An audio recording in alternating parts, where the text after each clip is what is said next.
இப்போ பார்த்தா net acceleration. நாளைக்கு நெட் ஆக்சிலரேஷன் நடத்துறதுக்கு முன்னாடி acceleration in uniform circular motion. Acceleration in very good. ஒரு சர்க்கிள் எடுத்துக்கலாம். ஓகேவா?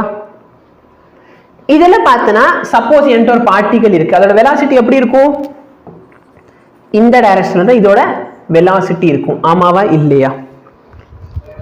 Very good. யூனிஃபார்ம்னு சொல்லிட்டாங்கன்னா என்ன அர்த்தம்? Speed same. அப்ப எனக்கு அங்க ஒரே ஒரு ஆக்சிலரேஷன் தான் ஆக்ட் ஆகும். அந்த ஆக்சிலரேஷன் எந்த டைரக்ஷன்ல இருக்கும்? Towards the centre. அப்ப என்னோட நல்ல பாரு, என்னோட நெட் ஆக்சிலரேஷன் பார்த்தனா நல்லா பாரு, centripetal acceleration plus tangential acceleration. இதான் என்னது? Net acceleration. டோட்டல் ஆக்சிலரேஷன் ரெண்டு வகையா கிடைக்கலாம். ஒன்னு என்னது? டைரக்ஷன்னால, இன்னொரு பார்த்தனா ஸ்பீட்னால. பட் யூனிஃபார்ம் சர்க்குலர் மோஷன் சொன்னா என்னோட ஸ்பீட் என்னது? சேம். அப்ப சேம்னு சொன்னா இந்த AT என்னவாயிரும்? 0 ஆயிரும். AT is equal to என்ன ஆயிரும்? 0 ஆயிரும். புரியுதா?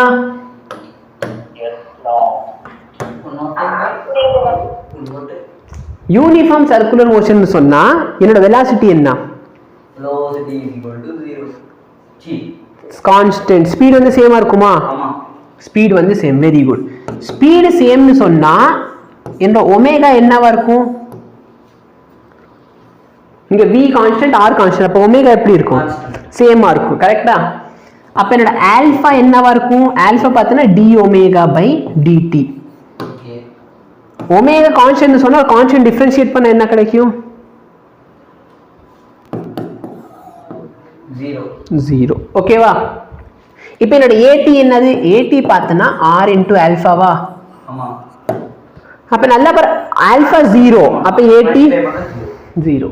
சோ இது சிம்பிளா நீ எப்படி ஞாபகம் வச்சுக்கலாம்னா யூனிஃபார்ம் சர்க்குலர் மோஷன் சொன்னா அங்க AT 0 ஆக இருக்கும். ஓகேவா? ஓகேனா? சரி, இப்போ என்னோட நெட் ஆக்சிலரேஷன் என்ன டைரக்ஷன்ல இருக்குது?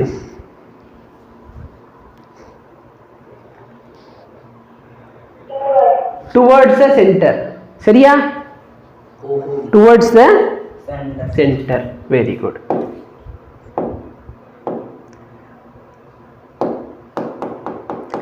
இப்ப பார்த்தனா என்கிட்ட நான் யூனிஃபார்ம் சர்க்குலர் மோஷன் இருக்கு. என்ன மோஷன் இருக்குது? நான் யூனிஃபார்ம். சோ நீ சர்க்குலர் மோஷன் சொன்ன உடனே ஒரு விஷயம் கன்ஃபார்ம். என்னது? towards the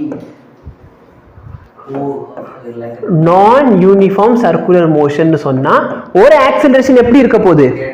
towards the centre. எதுக்கு அதை டச் பண்ண?